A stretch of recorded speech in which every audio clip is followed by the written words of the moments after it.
여러분, 솔직히 한번 생각해 보시겠습니까? 혹시 이런 모임 있으신가요? 오래전부터 함께 온 사람들인데 요즘은 그 자리에 가기 전부터 가슴 한편이 무거워지는 관계 말이에요. 만나기로 한 날 아침에 일어나면 벌써부터 한숨이 나오고 모임이 끝나고 집에 돌아오면 온몸에서 기운이 빠져나가는 것 같은 느낌. 사람들이 나쁜 건 아닌데 집에 돌아오면 왜 그렇게 말 한마디 한마디가 자꾸 떠오르는지요. 그런데도 쉽게 빠지지 못했습니다. 오래된 인연이니까 같이 늑자던 사람들이니까라는 말로 스스로를 다독였어요. 오늘 제가 여러분께 들려드릴 이야기는 특별히 문제가 많은 모임에 관한 이야기가 아닙니다. 아주 흔한 우리네 인생의 이야기예요. 사실은 저의 이야기입니다. 저는 올해 69살, 이름은 김정숙이라고 합니다. 저는 평범하게 살아온 사람이에요. 24세 결혼해서 아이 둘 낳고 30대에는 시부모님 모시면서 눈치 보며 살았고 40대에는 아이들 대학 보내느라 아르바이트까지 했습니다. 50대에는 갱년기가 오면서 몸도 마음도 힘들었어요. 평생 남편 뒷바라지, 자식 뒷바라지, 시부모 뒷바라지를 하면서 살았습니다. 제 인생이라는 게 따로 없었어요. 그냥 그렇게 사는 게 여자의 삶인 줄 알았습니다. 그런 제게도 딱 하나 있었던 게 대학 동기 모임이었어요. 7명이었습니다. 대학 때 같은 과 동기들이었는데 20살 때 만나서 지금까지 40년 넘게 함께 온 사람들이에요. 결혼하고 아이 낳고 갱년기 겪고 그 모든 시간을 함께 버텨온 사이입니다. 우리는 70 넘어서도 80 넘어서도 죽을 때까지 같이 늙자라고 했던 사람들이에요. 그런데 저는 그 모임에서 늘 특별한 역할을 했습니다. 제가 연락 담당이었어요. 모임 날짜를 정하고, 장소를 알아보고 모두에게 연락을 돌리고, 못 오는 사람이 있으면 다시 날짜를 조율했습니다. 모임 분위기가 어색해지면 제가 먼저 말을 꺼냈고 누군가 언성을 높이면 제가 중간에서 뭐 그럴 수도 있지, 그만하자 하며 말렸어요. 그게 제 역할이었습니다. 40년 동안 그렇게 해왔어요. 왜냐하면 제가 생각하기에 제가 하지 않으면 모임이 깨질 것 같았기 때문입니다. 그래도 내가 빠지면 안 되지, 내가 챙기지 않으면 흐지부지 될 거야, 그런 생각으로 살았어요. 그런데 60대 중반을 넘어서면서부터였을까요? 조금씩 이상한 느낌을 받기 시작했습니다. 처음에는 정말 사소한 것이었어요. 한 달에 한 번 만나는 모임 자리. 늘 하던 대로 밥 먹고 차 마시고 수다 떨었습니다. 그런데 그 자리가 예전 같지 않았어요. 가기 전부터 벌써 마음이 무거웠습니다. 모임 날짜가 정해지면 그날부터 계속 신경이 쓰였어요. 이번에는 무슨 이야기가 나올까? 또 누가 누구 험담을 할까? 내가 또 중간에서 말려야 하나? 그런 생각들이 머릿속을 떠나지 않았습니다. 모임 날 아침에 일어나면 이상하게 몸이 무거웠어요. 감기에 걸린 것도 아닌데 온몸이 천근만근 무거웠습니다. 옷을 입으면서도 한숨이 나왔어요. 오늘도 또 가야 하는구나. 모임 자리에서는 웃었습니다. 맞장구도 치고 농담도 하고 분위기도 맞췄어요. 그게 제 역할이었으니까요. 그런데 집에 돌아오면 정말 힘들었습니다. 온몸에서 기운이 빠져나가는 느낌이었어요. 소파에 털썩 앉아서 한참을 그냥 멍하니 있곤 했습니다. 남편이 물었어요. 모임 다녀왔어? 재밌었어? 저는 그냥 응하고 대답했습니다. 뭐라고 말해야 할지 몰랐어요. 재밌었냐고요? 아니었습니다. 그렇다고 재미없었다고 말할 수도 없었어요. 그냥 힘들었습니다. 정말 힘들었어요. 한참을 생각해 봤습니다. 왜 이렇게 힘들까? 무엇이 나를 이렇게 지치게 만드는 걸까? 그리고는 갑자기 깨달았어요. 모임에서 나오는 대화가 이제는 제게 상처가 되고 있었다는 것을요. 저희 모임 사람들은 요즘 손주 이야기만 해요.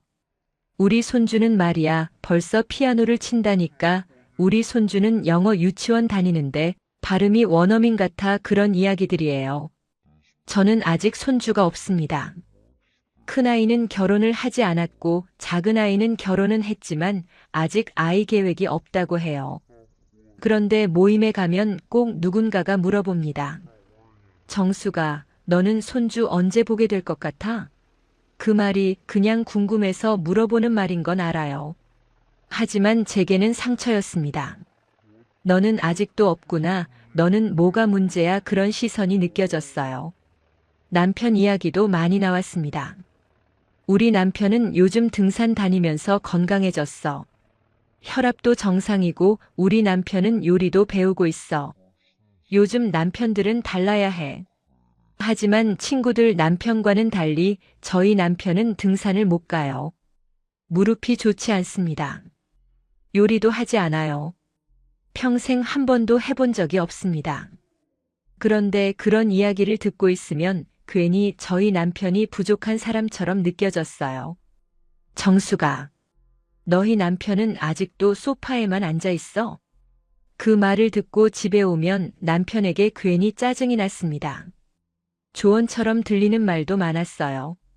정수가, 너 요즘 살 좀 찐 것 같은데 관리 좀 해. 우리 나이에는 관리 안 하면 금방 무너진다니까. 저도 알아요. 요즘 살이 좀 쪘습니다.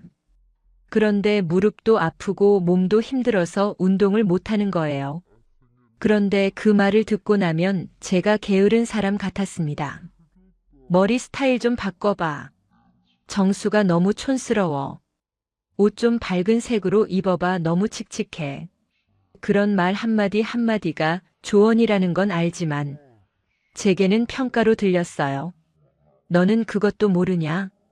너는 왜 그 모양이냐? 그렇게 들렸습니다. 더 힘들었던 건 제 말을 들어주는 사람이 없다는 것이었어요. 제가 말을 꺼내려고 하면 금방 끊겼습니다. 나도 요즘 허리가 아파서 병원 다니고 있어 하면 그래, 그런데 말이야, 내가 요즘 말이야 하면서 다시 자기 이야기로 넘어갔어요. 우리 남편이 요즘 소화가 안 돼서 힘들어해하면 남편들은 다 그렇지 뭐. 그나저나 우리 남편은 말이야 하면서 또 자기 남편 이야기를 했습니다. 저는 점점 말수가 줄었어요. 어차피 들어줄 사람이 없었으니까요. 그냥 듣는 역할만 했습니다. 고개를 끄덕이고 그래, 그랬구나 하면서 맞장구를 치고 웃어주었어요. 그게 편했습니다.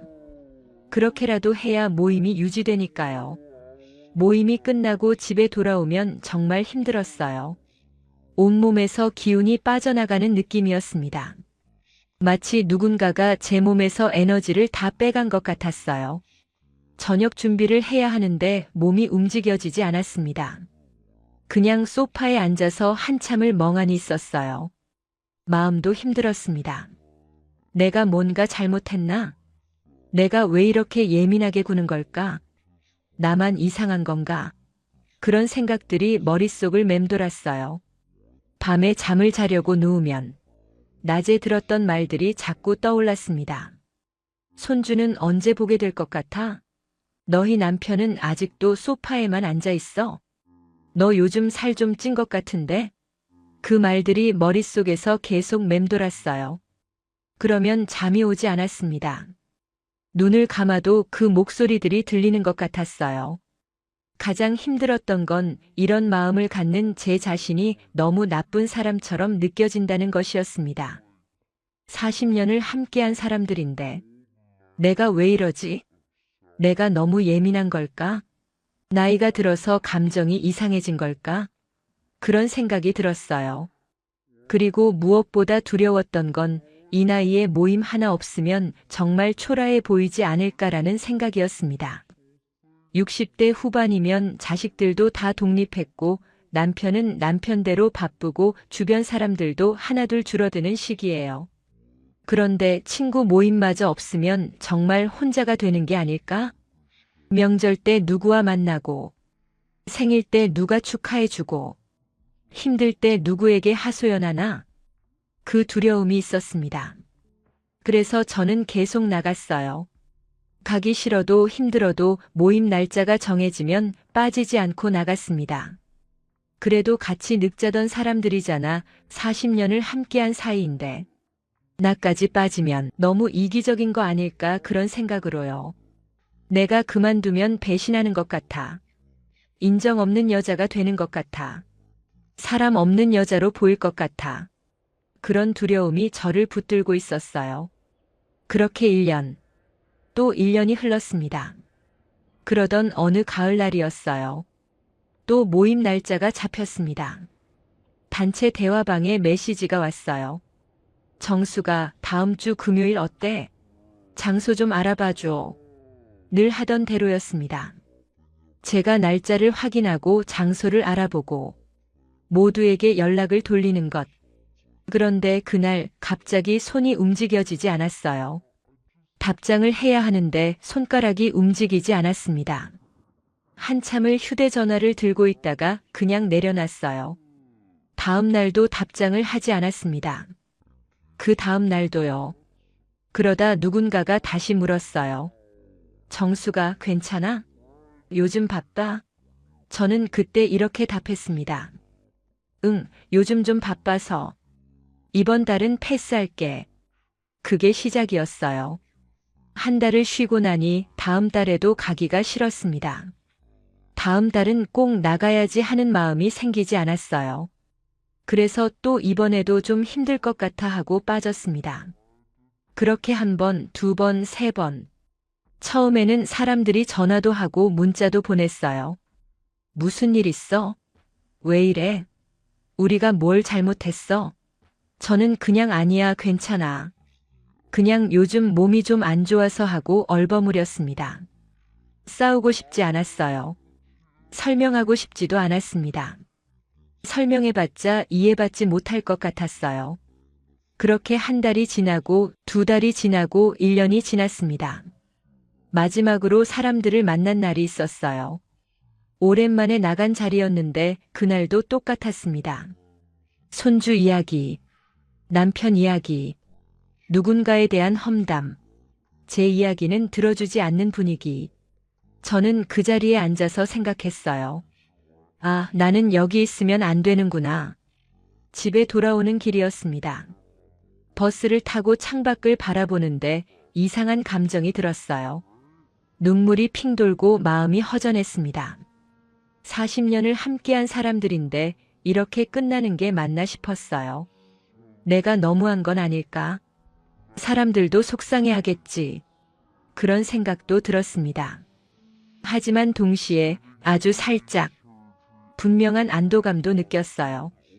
이제는 누구 눈치를 보지 않아도 되고, 누구 말에 상처받지 않아도 되고, 누구에게 맞춰주지 않아도 된다는 그 평온함.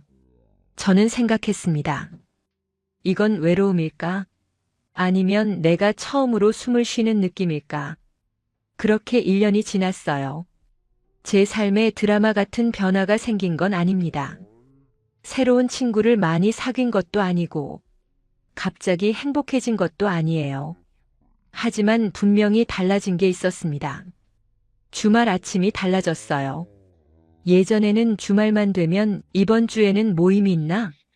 약속 장소를 어디로 하지? 그런 생각부터 들었는데 이제는 아무 약속 없이 그냥 고요한 아침을 맞이할 수 있었습니다. 이불 속에서 천천히 눈을 뜨고 창밖을 바라보면서 오늘은 뭘 하지? 여유롭게 생각할 수 있는 그 시간. 그게 정말 좋았어요. 혼자 밥을 먹는 시간도 생겼습니다. 점심때 집에서 혼자 밥을 먹거나 가끔 동네 작은 식당에 혼자 가기도 해요. 처음에는 좀 쓸쓸했습니다. 내가 이렇게 혼자 밥을 먹는 사람이 된 거구나 그런 생각도 들었어요. 하지만 시간이 지나면서 혼자 밥을 먹는 게 전혀 이상하지 않았습니다. 오히려 누구 눈치 보지 않고 제가 먹고 싶은 것을 먹고 천천히 씹으면서 제 속도로 먹을 수 있는 게 편했어요. 카페에도 혼자 갑니다. 예전 같으면 혼자 카페에 앉아 있으면 이상하게 보이지 않을까 그런 생각을 했을 텐데 이제는 그냥 편하네요. 누구에게 설명하지 않아도 되고 누구 말에 대답하지 않아도 되고 그냥 혼자 조용히 앉아 있을 수 있는 그 시간이 좋습니다. 감정 소모가 확 줄어들었어요. 예전에는 모임 다녀오면 며칠 동안 그 말들을 되새기며 괜히 기분이 나빴는데 이제는 그런 게 없습니다.